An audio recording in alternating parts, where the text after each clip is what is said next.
Wembley, 1966. It was a new age for international football. All-out defense.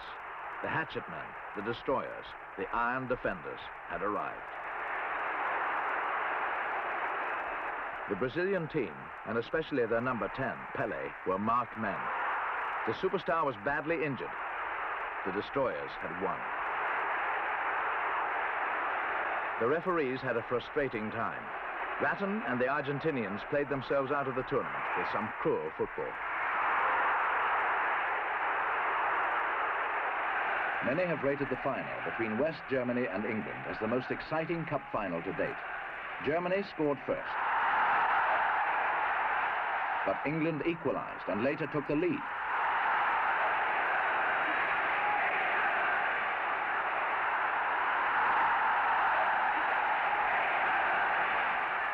But the West Germans managed a comeback in the dying seconds.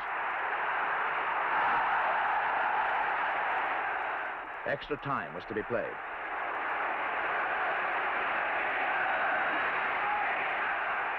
To this day, no one knows for sure whether England's third goal was a goal. It was given, but even from another angle, it is not clear.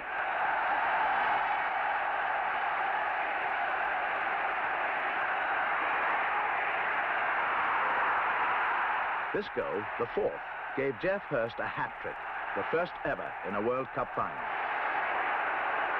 Her Majesty the Queen presented Sir Alf Ramsey's heroes with the Remay Trophy. Alf Ramsey, England's team manager, had promised the nation that England would win the cup, and they did.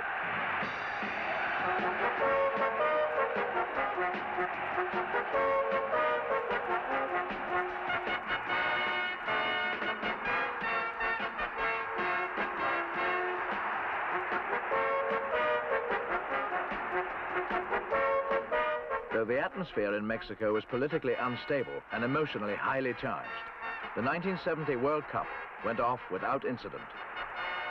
The Europeans were worried by the high altitude and heat, but Brazil enjoyed playing in conditions admirably suited to them.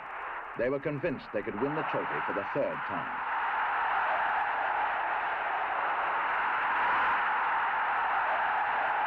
But to do that, they had to beat Italy in the final. In the first half, the score was 1-1. In the second, Brazil demonstrated that South American-style football could beat the defensive European approach.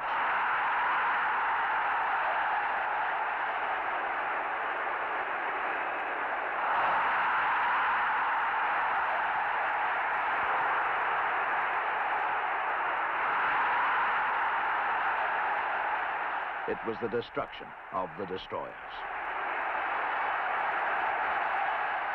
Brazil held the glittering trophy for the third time, and FIFA allowed them to keep it forever.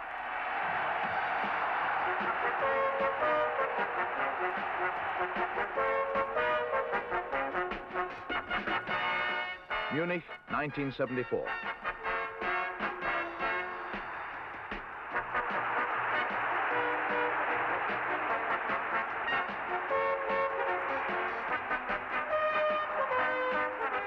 The newly designed World Cup was to be played for the first time in this tournament. Several lesser nations reached these finals. Haiti and Zaire, who represented Black Africa for the first time. Even the Australians had a look in, but their exits were pretty swift.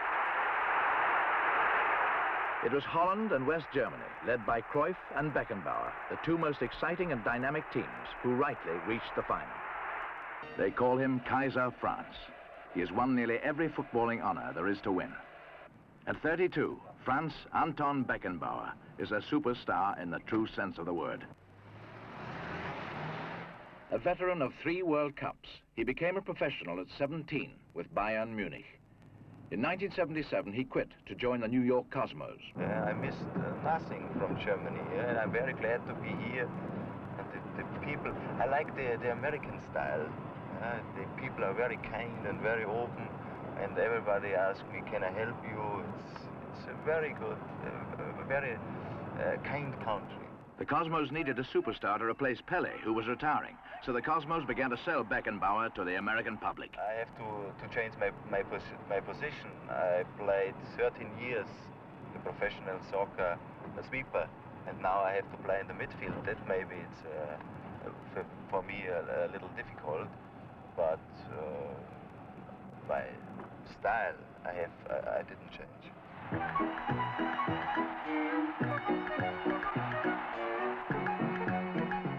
In his new midfield position, Beckenbauer showed New Yorkers that he was still a virtuoso when it came to pinpoint passing and ball control.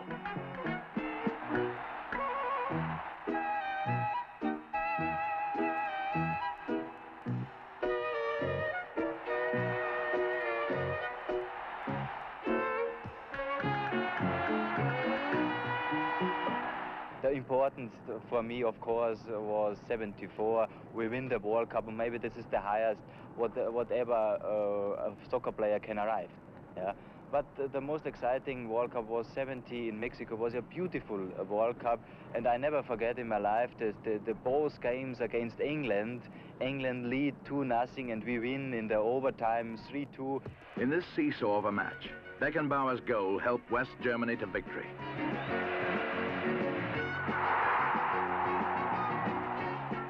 They beat England 3-2 in extra time.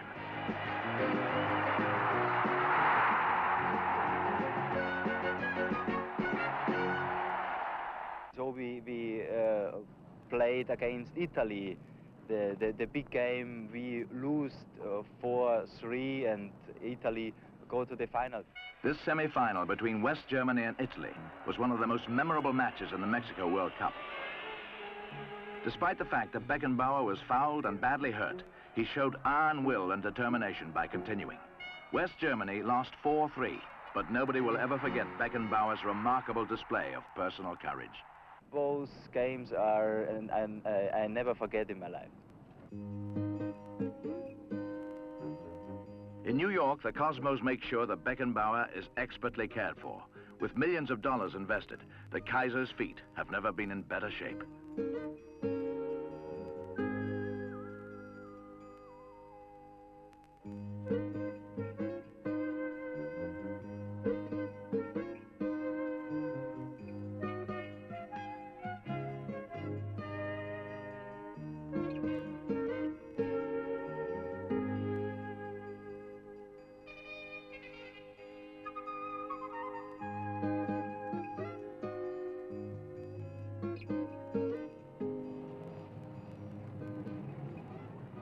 In his first summer in New York, Beckenbauer could walk the streets unrecognized and reflect quietly on his superstar status.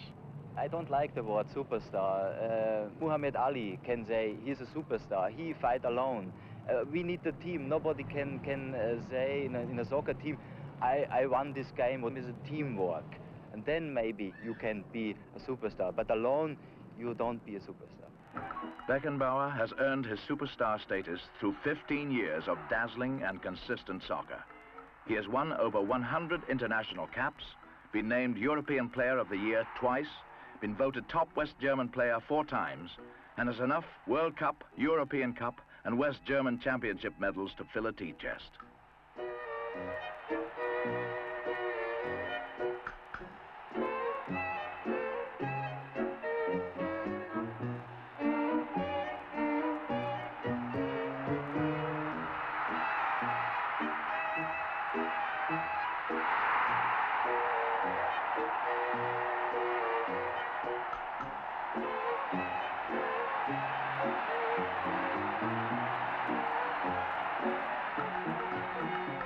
But it was the 1974 Munich World Cup that gave Beckenbauer his greatest personal triumph, when he led the West German team to victory in front of thousands of his local Bayern Munich supporters.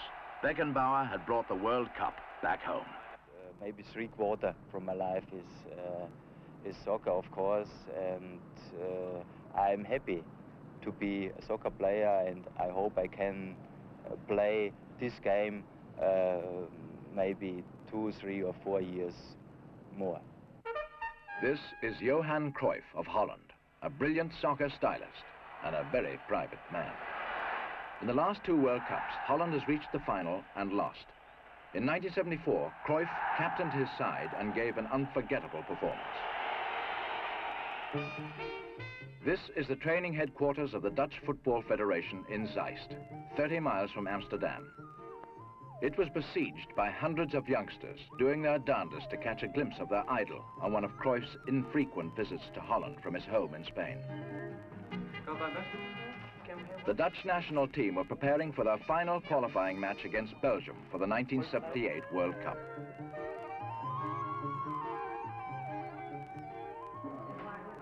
Nobody could quite believe that this could be the last time he would be training with his national squad.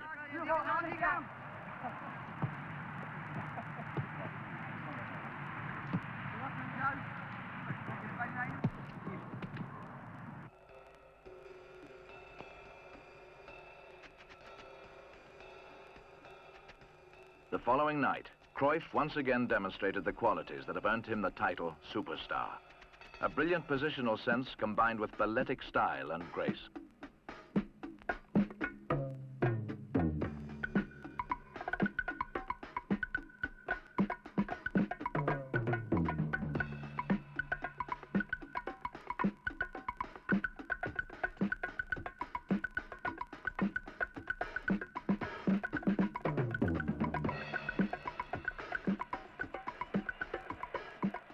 The Belgian defenders, like many before them, resorted to hacking down Cruyff in a desperate attempt to stop him.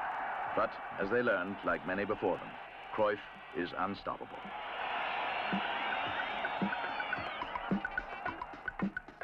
Explosively fast and tremendously powerful, Cruyff has a left foot more accurate than the average footballer's right.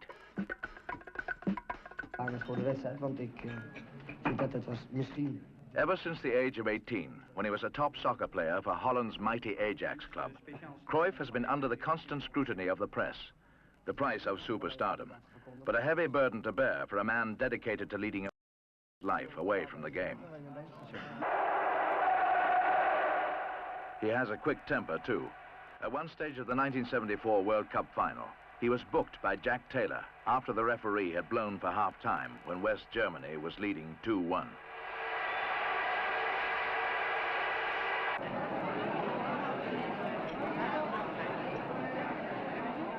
Winning is everything to Cruyff.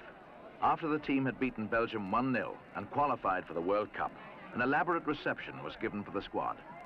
Would Cruyff still not want to play in Argentina?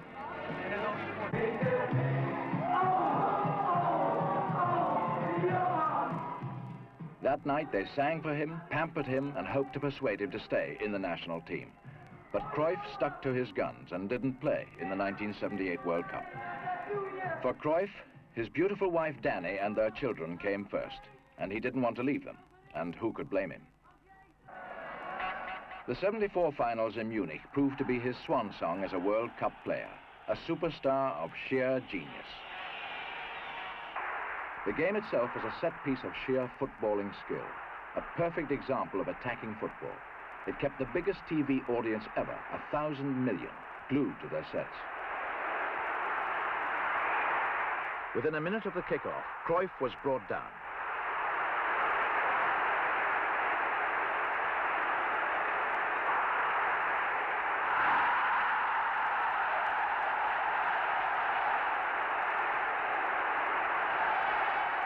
West Germany equalized through a penalty of their own.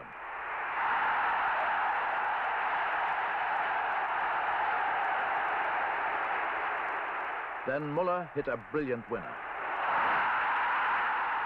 West Germany, the host nation, had won the World Cup for the second time.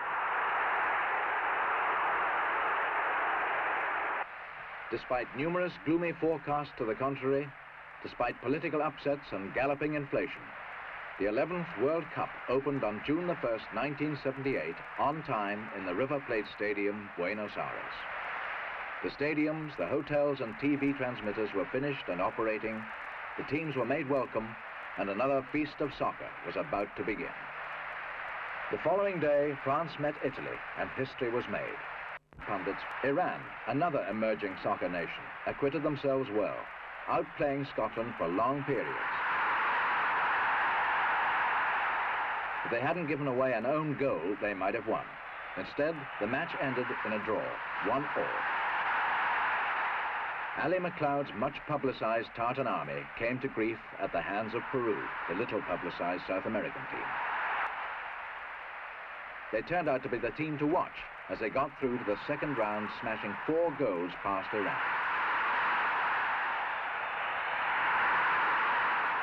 After a traumatic beginning in Argentina, including the sending home of Willie Johnston, Scotland's match against Holland, they needed to win by 3 clear goals to stay in the tournament.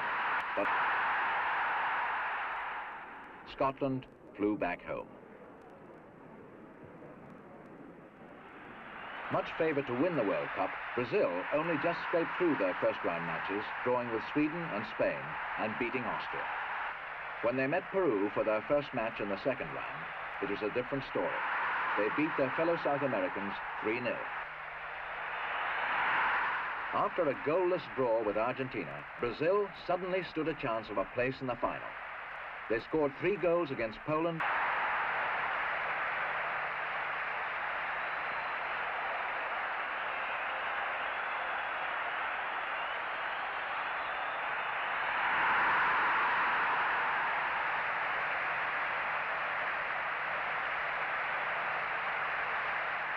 For a few short hours, Brazil looked as though they had made the final. Then the news came through that Argentina had pushed them into the playoff for 3rd place with Italy.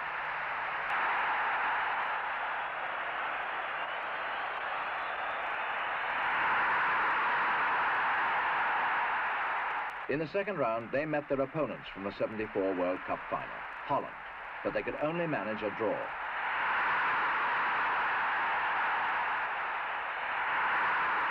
By the time West Germany met Austria, they needed at least 5 goals to reach the final.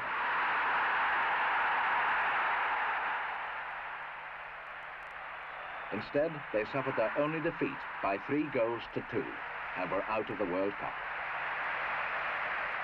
On June the 21st in Rosario, playing a few hours after Brazil's victory over Poland, Argentina knew that to get to the final, they had to beat Peru by 4 clear goals.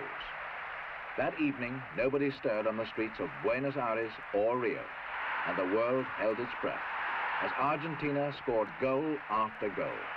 6 in all found their way into the Peruvian net. Argentina, runners-up in the first World Cup, had made it to the final again, 48 years later. In the second round, Holland were in devastating form. They beat Austria 5-1. Only Italy stood in Holland's way for a place in the final. The Italians, who needed a 4-0 victory to reach the finals themselves, opened the scoring and then became defensive to keep their lead. But Holland... The playoff for 3rd place was between Brazil and Italy the day before the final. Brazil, the best organized team in the tournament, were 1 goal down at half-time. Brazil smashed 2 goals home to win 3rd place in the '78 World Cup. On Sunday, June the 25th, 1978, 77,000 people packed the River Plate Stadium for the World Cup final. Both Argentina and Holland were determined not to be runners-up for a second time, but one of them had to be. It took 37 minutes of the first. Argentina looked nervous as they came onto the field in the second half to face fierce Dutch attacks. The equalizer came in the 81st minute when René van der Kerkhoff placed a fine cross which Kurt Vliet headed into the net. 8 minutes later, Brandts crashed the ball against Bilal's right goal post, but didn't score. The man sent the crowd into a frenzy of delight. But it was really all.